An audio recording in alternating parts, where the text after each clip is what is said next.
Welcome into the coach's office. We've got a special episode for you as we welcome in head football coach Drew Rice of the Unicoi County Blue Devils. And it starts now. The following is a special presentation of the coach's office. I never punt on Madden. Go Noles. I don't even know what roll tide means. I mean, let them in. What is there to lose? Oh, yeah. Yeah, all right. Glad to have you in here. Why was everyone so concerned with the outfield play for the movie to be called Angels in the Outfield? Where'd you get your shirt? Foot Locker? Uh-oh. Murphy's calling. And now your hosts, Kyle Donahue and Matt Ripley. How's it? Welcome into the coach's office. My name is Kyle Donahue, along with my good buddy Matt Ripley. Here as always, inside the coach's office today, we've got Drew Rice, head coach of the Unicoi County Blue Devils. Coach, how you doing today? I'm doing well, guys. How are you all? We're glad to be into summer. Yes, sir. Fantastic. We're going to get this thing kicked off, Coach. Just talk about where your coaching journey started and what kind of started this process for you. Sure. I went to I went to school here and played football and basketball here at Unicoi County. And graduated in 2008. And had actually played against Coach Donahue a little bit. He's a little bit older than me, but anyway, Just a little bit. a little bit, yeah. But then, and had some great relationships with my coaches, and they just really kind of made an impact on me. And went to Carson Newman to play football, and after probably about 2 or 3 months of college, I realized that 4 years was going to be plenty. So I kind of went into education at that point. And again, all joking aside, the relationships that my high school coaches had on me kind of really pushed me in that direction. And I had some buddies that I played with that were getting into education and wanted to coach. So, it just kind of took life from there. And then fast forward to my senior year of college, and I'm doing my student teaching, and had a couple different opportunities at a couple different places, was of course planning on coaching, and I actually had already interviewed at a place and fully intended to go there, and Coach English, who was my high school basketball coach and is now our director of schools, called me. It was probably like the end of April, and they had an opening at the high school up here, and he offered me a job on his. He was still doing basketball then, so a job on his staff as a varsity assistant in basketball, and then a spot on the varsity football staff as an assistant under Jared Huskins, who I had played for. He was just an assistant when I was playing, but we had a great relationship. So it was kind of an offer I couldn't refuse, I guess. But I spent some time thinking about it and prayed about it. And I remember at the time talking to my dad about it, and just kind of decided I wanted to come back home. And I think I graduated on a Friday, and I was here on that Monday doing spring practice with those guys in 2012. So I didn't have much of a layover. Quick there. turnaround. Yeah. Yes, sir. So I guess the only 4 years of my life that I haven't been in Irwin were the 4 years I was in Jefferson City at Carson Newman. But I just finished my 7th year teaching. And up until the point when I took over as head coach, I coached both football and basketball here, and that's the two sports that I play here. So That's awesome. That's sort of how it happened. So you were kind of young when you took over. How old were you when you got the head coach gig? I was 26. Okay. I was 26, and and it sort of just happened. It wasn't planned, and that was kind of a turbulent time for us and for our football program, and it just sort of happened. So I felt like, even though I was young, I'd been a coordinator and did a lot of kind of everyday dealings, as far as just your everyday stuff that a coach has got to deal with. I helped with the equipment and ordering, and had a good relationship with our bookkeeper, and did a lot of things there to help the head coaches that I was under. Especially when I started, Coach Huskins was actually at the middle school when I was at the high school. Wow. So I kind of did a lot of things to to help him, and he was tremendous to work for, and so I felt ready, as ready as you can ever be, I guess.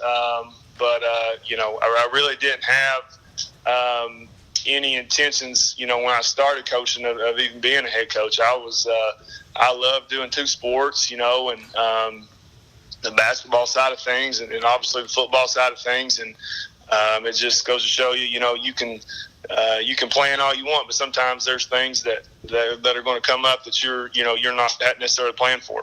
Right. Did you always plan on being a head coach eventually at some point? Not really. I mean, I guess, when I started, I know a lot of guys are like, man, I want to be a head coach. That's their goal. And I can honestly say that was not at all my number one goal. You know what I mean? I mean, I didn't even really consider it until I'd been coaching a while, and we had a coaching turnover when Coach Huskins left. I coached with him for 2 years, and really didn't even bat an eye at it then, because like I said, I would have just been, I guess, 24 then. And I certainly wasn't ready, and I was self-aware enough to know I wasn't ready. So I didn't really even consider it. And like I said, even when I got it, it's not like it was open and I applied and all that. Like we had the coaching change in the middle of the year. So I can honestly say that I didn't plan on it. At that time I had just finished my master's in administration. So I was actually really heavily kind of pursuing and looking at some options to get into administration. And then when the football deal happened, that kind of pushed that aside, and that's kind of obviously been my priority for the last 2.5-3 years. That's awesome. I mean, not many people have that desire to just be an assistant or whatever. Well, we're going to take a quick break, and we'll talk some more here in just a second. The Coach's Office is now looking for a title sponsor. Your name would be over the whole entire show, or commercial sponsors. If you or someone you know owns a business and would be interested, please contact us either on Facebook, on Twitter, or through our email, thecoachesofficeshow@gmail.com. And we'd love to have you be a part of the Coach's Office.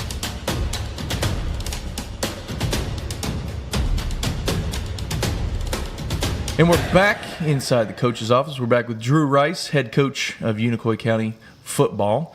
Drew, you said you took over as a head coach as a young guy.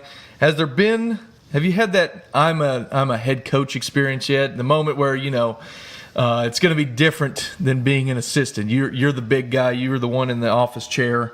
Has there been that moment for you yet? Yeah, like I said, the way I kind of got into it was a little bit different in that,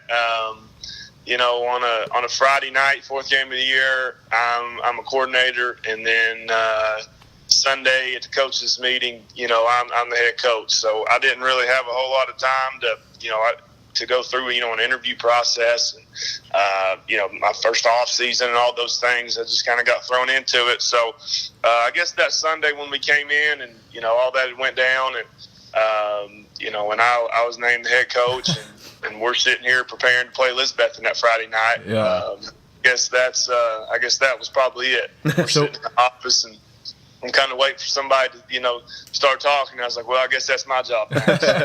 So that was, I guess, my moment there. And then my first off season, where we, which I really enjoy the off season and really value the weight room, and getting to plan that with our strength conditioning coach Mark Peterson. That was really cool, and that really didn't even seem like work to me, because like I said, I just really enjoy that and really believe in it, and that was a lot of fun that first off season. And we did a ton of work to our field house up here, and we were going a million different directions, but that was a cool time. Yeah. So the question is not on our sheet that we sent you, but I think the question has to be asked. You come home on Sunday after the coaches meeting. What's your wife say? Well, I always tell people, like, the last 3 years have sort of been a blur, because that July, like the first day of practice, we had our first son. Wow. I say our first son, our only son. So all that went down, and I had I guess he would have been like 8 weeks old or something like that at home.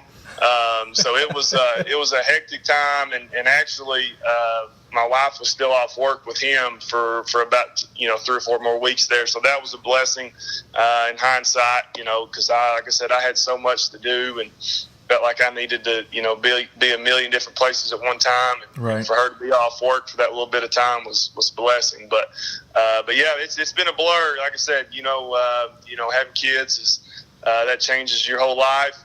It's certainly a blessing, but like I said, it changes your life. And then, you're running a program and you got, 55, 60 kids and, 6 or 7 coaches under you.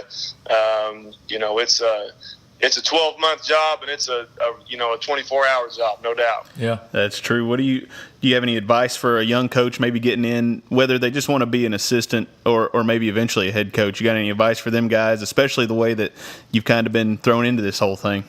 Sure. Yeah, I would just say, be willing to do whatever. I always see on Twitter and talking to people about guys that, trying to break into college coaching, and their advice always is, work for free, if that gets your foot in the door. So obviously high schools and budgets and things like that aren't super plentiful, especially in our area. Yeah. But I think if you've got an opportunity to get on a staff, and again, even if it's for free, I think that's an opportunity that isn't available to just anyone. So if a head coach or an athletic director thinks enough of you to offer you an opportunity, I think you need to take it and be willing to do whatever. The guys that I've got the most respect for, even on my staff or, any staff are the guys that do the jobs that nobody else wants to do.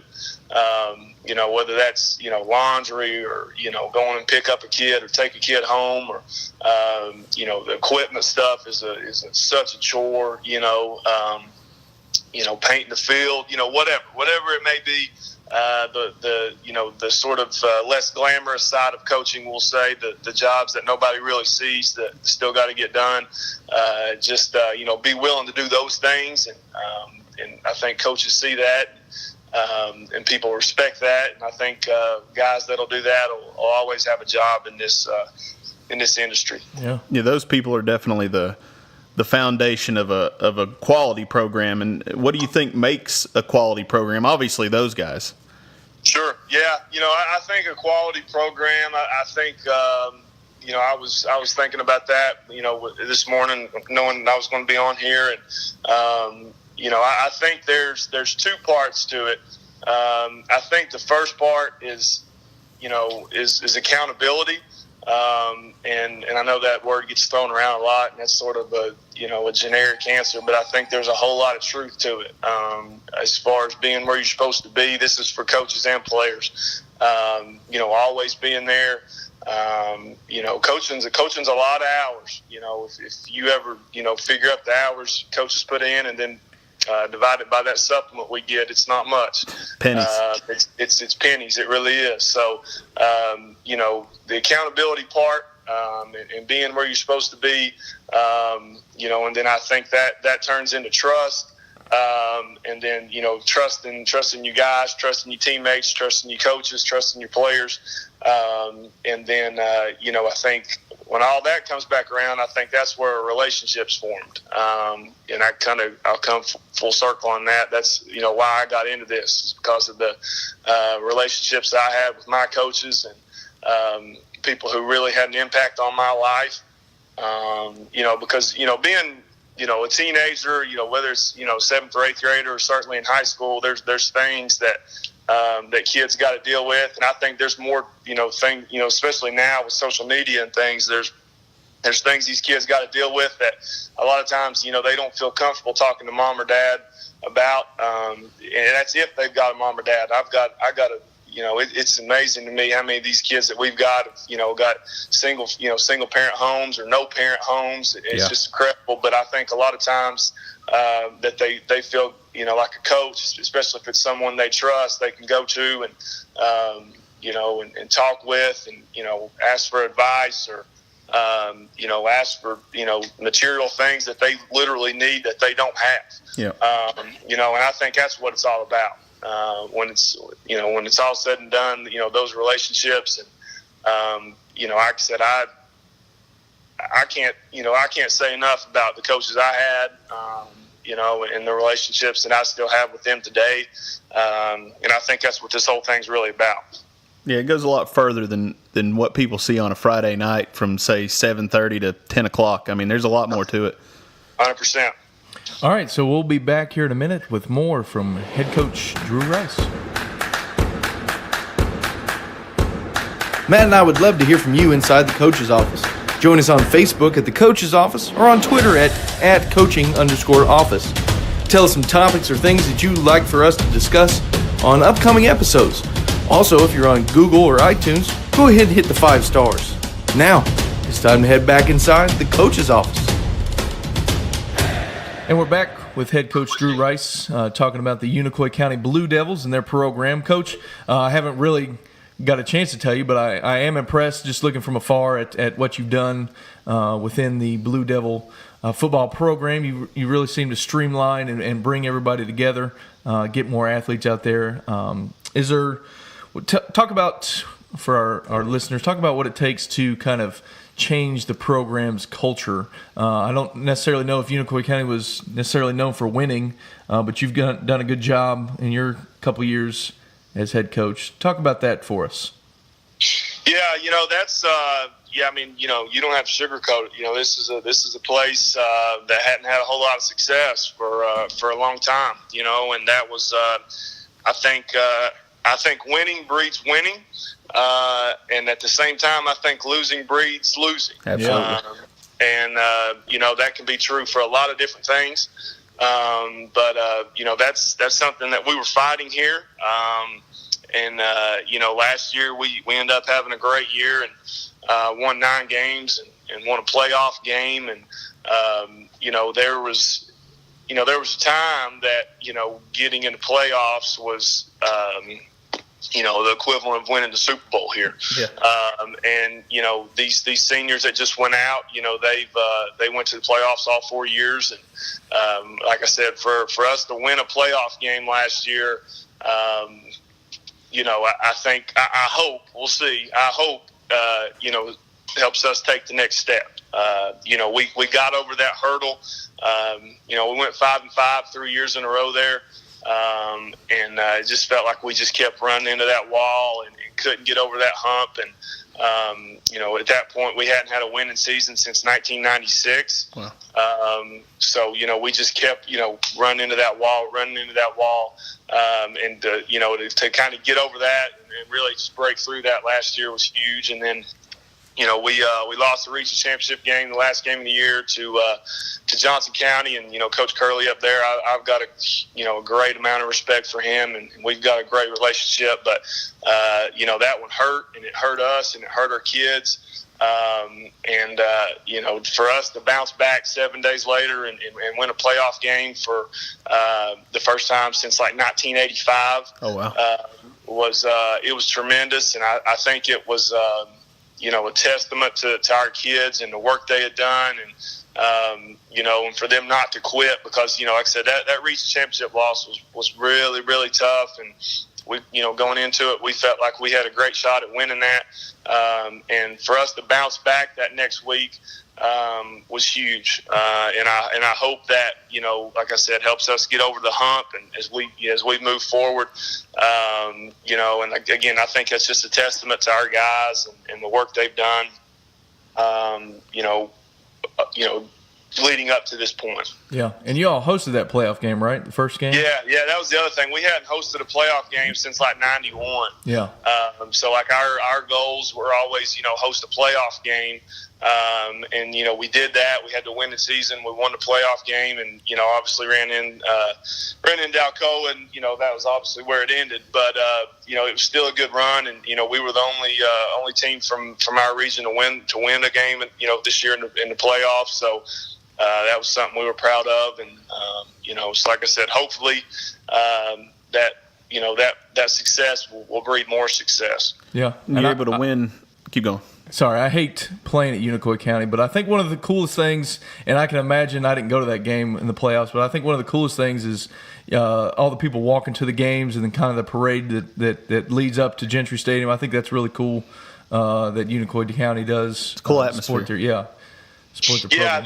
It for sure. And they actually, of course, our actual, our stands are super old. They were put in with the New Deal, and I don't mean that I don't mean that jokingly. I mean they literally were put in the 30s and 40s. So they actually have approved to come in here and spend some money and redo the stands and put new lights in and new press box Awesome. and pave everything up here. So. I think a lot of it's timing, but at the same time, I think us having a year like we did last year certainly helped push that through. Oh yeah, definitely. So with you winning 9 games, finally getting over that hurdle, getting a playoff win, did you feel like your spring practice looked any different? How did that go? Yeah, I think so. It's Brock Thompson, who's been our quarterback since he was a freshman, and he just finished his sophomore year, and he was here. Of course, he was here last year too. But usually in spring, we don't have our quarterback here because they're usually a baseball kid. So we had him, and like I said, we had him last year too. But so that's always nice, especially now that he started 20 games, I guess, 21 games, and he knows this stuff, better than some of us. So that I feel like puts us ahead. But it was good. We had a great off season. I pushed spring practice back as late as possible. And we got our baseball guys about halfway through that first week. So we were kind of operating with everybody there by the end of spring practice, minus our incoming freshmen. So that was good. And, it was good. And always struggle in the spring with deciding, how much do you want to, try to get in? Do you want to focus, make it a fundamentals focus? Do you want to, try and, put a, 25% of your offense in, whatever it may be. But it was good. I think spring practice is really valuable, and I think it gives some guys some opportunity to show how they developed and grown, and that they're, competing for a spot. Awesome. So you talked a little bit earlier about Unicoi County going there and being a part of the program. What does, both being a player and being a coach, what does the Unicoi County Blue Devils football program mean to you, Drew Rice? Well, that's, I guess until today, I don't know how much time I've spent thinking about that, but, obviously it means a whole lot. Like I said, I live here, and, my wife's dad, who passed away 4 years ago, he played here back in the 60s, and was a big time player here, and went on and played ETSU, and my dad played basketball here, and all the guys that I played with, who are now out doing different things, and I think sometimes we get together, and they always are asking about it, and and what we're doing, and just I feel like we just want to make this community and this county, we want to create a product that they're proud of, and that's why we push these guys like we do, and our guys take a lot of pride in that, and I think our guys take a lot of pride in being a football player, and we tell them we don't just let anybody come out. We, make our off season extremely difficult. So those guys are invested. And it's a little harder to walk away when you've got, a whole lot of time and a whole lot of sweat equity built up in something. It makes it a little tougher to just walk away when things get tough. So, it's a blessing to be here, and I love it here. And, I always tell people our athletic director is Coach Smith. He was my JV basketball coach, and and we've got an unbelievable relationship. And our principal, Dr. Bogert, was my freshman football coach, and our director of schools, John English, was my head basketball coach. So, we've got an athletic-minded administration here, and that's a priority for them, and they support us. And in every way possible. It's a special place, and like I said, it's home, and we're just trying to make this community proud. Well, it sounds like you definitely got all the right pieces in place from the top all the way down to your volunteers and everything, and that program is heading in the right direction. I mean, your stadium also going to get a facelift, and things are just really happening for your football program. What do you see going forward, the future of the program going long term? Yeah, that's something that I think you can't ever look too far ahead, because you'll get lost in where you're at right now. But at the same time, I think it's important to set those long-term goals, and you all know as well as I do that in this profession it can go bad at any time. No doubt. You just try to spend every day doing the absolute best you can, and try to avoid issues where you can, and and when you do have problems, you got to try to handle them the right way, and and everything else. But we're excited. We got a great group coming in. This freshman class coming in is really, really talented, and we're excited about them. And we created a little flag league when I started for 3rd, 4th, and 5th graders, and we've had that the last 2 years, and had about 50 kids playing in that each year. And the group going into 6th grade. So like I said, they'll be in the middle school next year. They're extremely talented. So that's, I guess, if you're looking too far down the road, I guess that's the long-term plan, because like I said, that's a great group there, and we're excited about those guys. And we have our little kids camp up here, and we try to make sure all those guys are here, and they get up here at the stadium, and on our game field, and in our field house, and just them be be comfortable up here, and hopefully by the time they walk in here as freshmen, that this is a place that they're familiar with and proud of, and something they want to be a part of. Awesome. Well, we thank you for being on the program. We're excited for you. I don't necessarily want to say I'm excited to go against you, but we're excited for you and the stuff that you're doing and completing there. It sounds like you've got Unicoi going in the right direction. And I'm sure they're super proud of the native son taking over the program. Well, guys, I appreciate you. Like I told you, I just appreciate you guys asking me to come on. I think it's awesome what you guys are doing, and I think you guys are doing something really cool, and got opportunity to promote high school sports, and specifically high school football. And I think that's we need more of that. So I certainly appreciate it. Thank you, Coach. We appreciate you. Thanks. We'd like to thank Drew Rice for coming in and being able to interview him today, as he's done a great job with the Blue Devil football program down there in Unicoi. Make sure you check out the new website, coachingofficeshow.com, where we've got all our latest blogs. You can see the latest episodes as well. And you can get on there, you can follow, subscribe with your email, comment, and enjoy the whole website. We're really excited about it. And hopefully coming soon will be our new merchandise, courtesy of Rocky Top Printing. And we're excited to have them on board as our official merchandising company. So we're going to be putting that stuff up there very soon. Everybody loves some merch. Oh, yeah. Well, for Matt Ripley, myself, Kyle Donahue, we'd like to thank you. Thank you, Drew Rice. Follow us on Twitter. Follow us on Facebook. And as always, if you're last one out, turn off the light and lock up the gate. This has been a presentation of the Coach's Office, produced by Quotable Productions.